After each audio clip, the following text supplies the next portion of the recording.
पहला नियम एकादशी व्रत का सबसे पहला नियम है कि आप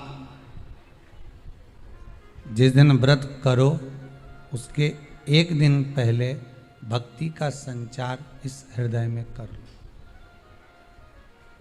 भक्ति का संचार इस हृदय में कर लीजिए। जिस दिन आप व्रत करो, जैसे एकादशी का व्रत कर रहे हो तो दशमी के दिन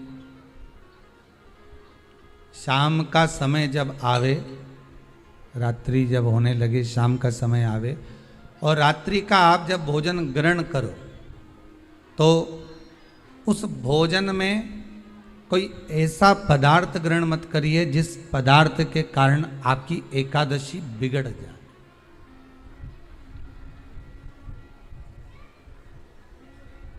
कोई बेकार भोजन हमें ग्रहण नहीं करना, श्रेष्ठ भोजन ग्रहण करिए दशमी के। और एकादशी का दूसरा नियम बहुत ध्यान से सुनिएगा। जिस दिन आपकी एकादशी का व्रत हो उस दिन प्रयास करिएगा कि अपने हाथ से किसी भी वृक्ष की कोई पत्ती टूटे ना। अपने हाथ से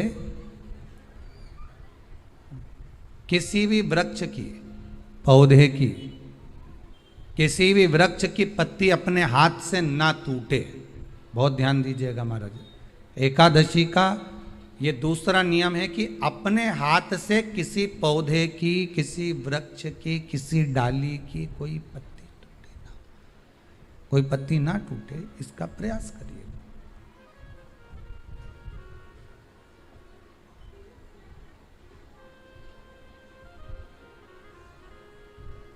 कितना सुंदर व्याख्यान कहा है, कितना सुंदर वर्णन है महाराज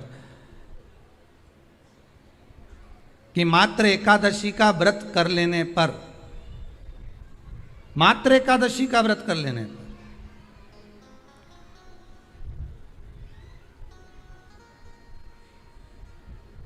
जो पूर्व में किया गया हमारा पाप कर्म है, हमने किसी जीव की हत्या करी है, हमने किसी को कष्ट प्रदान करा है, हमने किसी को अपशब्द कहा है, हमने किसी को ताने दिए, हमने किसी को आड़ा टेढ़ा कहा है, हमने किसी को गालियां दे दी है, मात्र एकादशी का व्रत ही कर लेने पर ये सारे जो दोष हैं वो समाप्त हो जाते हैं।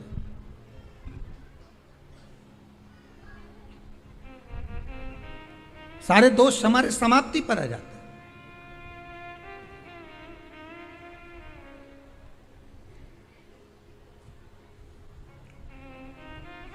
अब एक विचार करिएगा थोड़ा सा अपने मन में, अपने चित्त में, अपनी वृत्ति में एक बात उतारिएगा।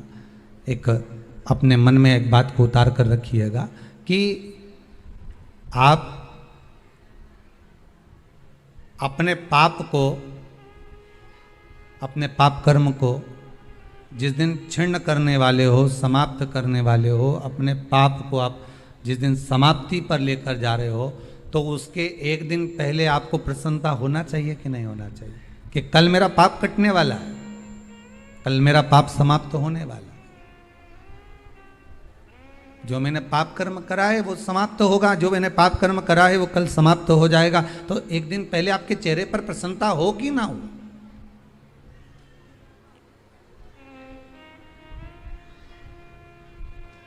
और चेहरे पर वो प्रसन्नता आपके आना चाहिए कि कल मेरा एकादशी का व्रत है, आज दशमी है, कल एकादशी का व्रत है, तो कल मेरी जब एकादशी का व्रत रहेगा तो मेरा ना जाने कितना कितना पाप, कितना कितना असत्य, कितना कितना झूठ, कितना कितना प्रपंच वो समाप्त हो जाएगा। इसमें मुझे प्रसन्नता हो, इसमें मुझे आनंदता हो।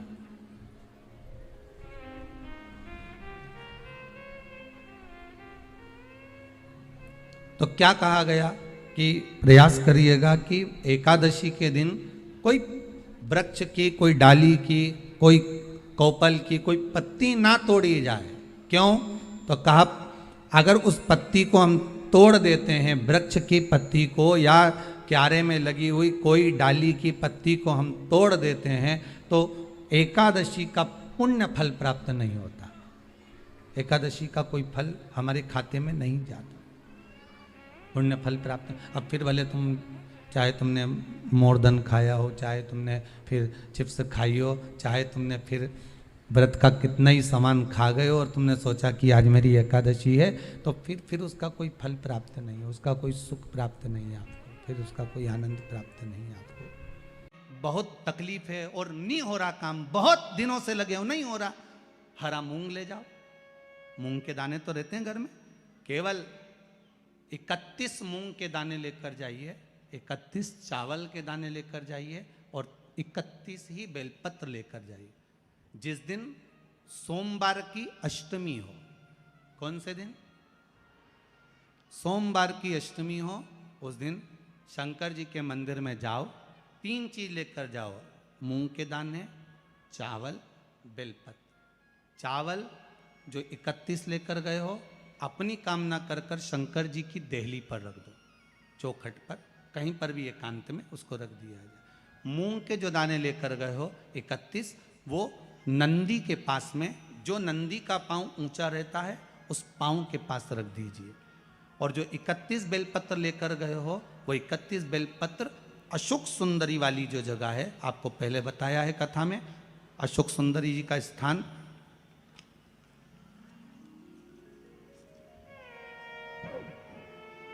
ये शिवलिंग, ये जलाधारी जहाँ से पानी बहता है, उसके बीच में एक मोटी सी लाइन होती है, जो शंकर भगवान की छोटी लड़की अशोक सुंदरी का स्थान है।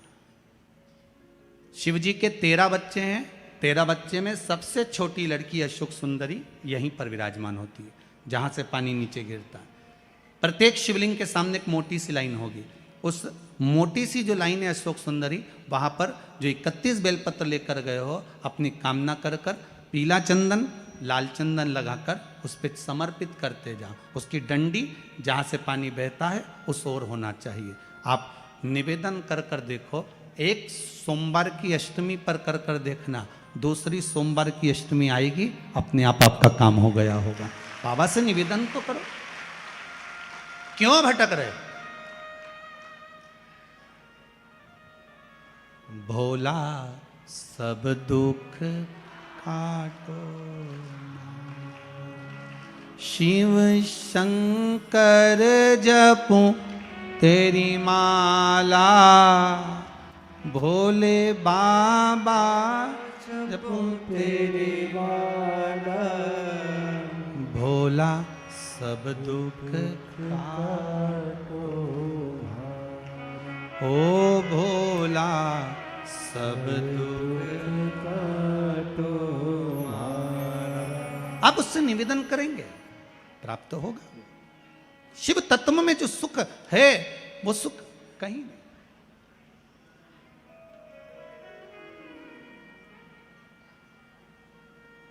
एक मात्र शिव मंदिर में झाड़ू लगा रही हैं अहिल्याबाई,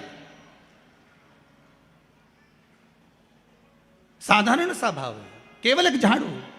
कई लोग कहते हैं महाराज जी, आप कहते हो मंदिर में जाकर झाड़ू लगाओ, पोछा लगाओ, तो जो हमने मंदिर में रख रखा है स्वीपर आदि कादिक, जो भी सेवा करने वाला है, काम करने वाला है, वर्कर है, वो कर रहा है, तो हम क्यों करें? अरे भाई, एक बात याद रखना, आप सबसे पूछना चाहूंगा, आप लोग कहते हो कि मंदिर की सफाई जो वर्कर रखा है उसे करना चाहिए, मंदिर की सफाई जो पुजारी रखा है उसको करना चाहिए। मैं आपसे पूछना चाहता हूं कि आपके घर में जो तिजोरी है, दिवाली पे उसकी सफाई कौन करता है? नौकर करता है? अरे बोलते तो जाओ। नौकर करेगा? नहीं। वर्कर करेगा? नहीं। स्वीपर करेगा? नहीं।